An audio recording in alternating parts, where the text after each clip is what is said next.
बड़ी बहू और छोटी बहू, तुम दोनों आज ही मायके से आए हो ना? तो मुझे दिखाओ तुम्हारे मायके से क्या क्या आया है। ठीक है माँ जी। जी माँ जी लेकर आई। ठीक है, मैं बाहर बैठी हूँ, लेकर आओ। अच्छा छोटी बहू, अब दिखा तेरे मायके से क्या आया है। माँ जी ये देखिए, ये मंगलसूत्र मेरी माँ ने दिया है और इस सोने का कंगन मेरे भाई ने दिया है। और बड़ी बहू तेरे मायके से क्या आया है? क्या हुआ, तू उदास क्यों हो गई, बता। पता है ना, मेरे घर वाले गरीब है, उन्होंने मुझे कुछ नहीं दिया। दीदी जब आपके मायके से कुछ आया नहीं है तो आप इधर क्या कर रही हो? जाओ घर का पूरा काम करो। और माँ जी भी 10 दिन का कोई काम नहीं करने वाली, क्योंकि मेरे मायके से बहुत सारा सामान आया है। बड़ी बहू तू उदास मत हो, मेरे पास कुछ गहने हैं, मैं तुझे दे देती हूँ। छोटी बहू को जाकर बोल देना तेरे मायके से आए हैं। और तेरे माँ बाप गरीब हैं तो उसमें क्या हुआ, अब तू उस घर की नहीं इस घर की बेटी है। तुझे किसी चीज की जरूरत है ना तो मुझसे मांगना, मैं तुझे दूंगी। और तू जा अपने कमरे में गहने लेकर आती हो। बिटिया हो गई ससुराल जाने की तैयारी? हाँ माँ। बेटा तेरा पति तेरा ख्याल तो रखता है ना? माँ मेरे सास ससुर मेरा बहुत ख्याल रखते हैं। बेटा इस बात से कोई फर्क नहीं पड़ता है कि सास कितना प्यार करती है और ससुर कितना ख्याल रखते हैं, लेकिन अगर पति का ही प्यार ना मिले तो उस रिश्ते का कोई मतलब नहीं होता है। माँ ऐसा कुछ नहीं है। बेटा जैसा मैं तुझे भेजी थी तू बिल्कुल वैसी नहीं है। बेटा जिस दिन लगे कि ये रिश्ता नहीं निभा पाओगी तो लौट आना, कोई तुझे कुछ नहीं बोलेगा। माँ रिश्ता तोड़ने में टाइम नहीं लगता, बस मैं इस रिश्ते को थोड़ा और टाइम देना चाहती हूँ। अभी थोड़ी सी उम्मीद बाकी है।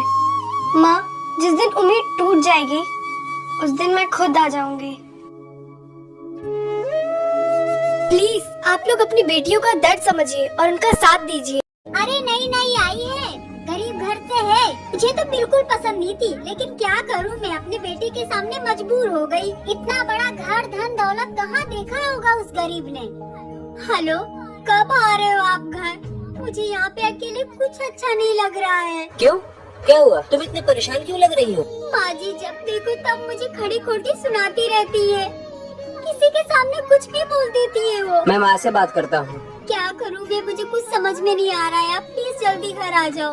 किससे चुगली कर रही है, करम जली कर मुही।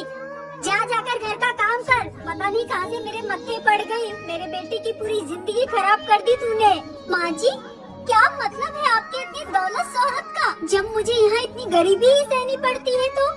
माँ जी माना मैंने कि मैं गरीब हूँ, मेरे माँ बाप गरीब है, लेकिन माँ जी मेरे माँ बाप के घर पे मुझे इज्जत तो मिलती थी ना। दीदी भाभी आपका सोने का हार मुझे दे दो ना। दीदी और कुछ मांग लीजिए, ये मेरी माँ की आखिरी निशानी है, इसके अलावा मेरे पास और कुछ भी नहीं है। देना है तो यही दो, वरना कुछ भी नहीं लूंगी मैं। क्या पागल है क्या तू? ये इसकी माँ की आखिरी निशानी है, कुछ और मांग ले। अरे निशानी है तो क्या हुआ, ये इसे खा थोड़ी ना जाएगी कोई। बहू का जब मन करेगा तभी इसे वापस दे देगी। एक ही तो भाभी है बेचारी की, अब बहू तुम ही बताओ, तुमसे ना मांगे तो किससे मांगेगी? ठीक है माँ जी आकर दे दूंगी। अरे ये तुम्हारे आने तक ये बैठी रहेगी क्या? ये भी तो ससुराल जाएगी। 10 बार फोन आ चुका है कि घर आ जाओ, हम तो भाभी के मुँह में पड़े हुए हैं और भाभी को तो हमारी कोई फिक्र ही नहीं है। ये लीजिए दीदी। क्यों माँ कैसा लग रहा है? अरे वाह बेटा बहुत सुंदर लग रहा है। बहू बुरा मत मानना, चाहे कुछ भी कर लो, सही चीज सही जगह पहुँच ही जाती है। चलो बहू। देवरानी जी वो सो गई, लगता है इनकी तबीयत ठीक नहीं है। एक काम करती हूँ, सारे काम मैं ही कर लेती हूँ, इनको आराम करने देती हूँ।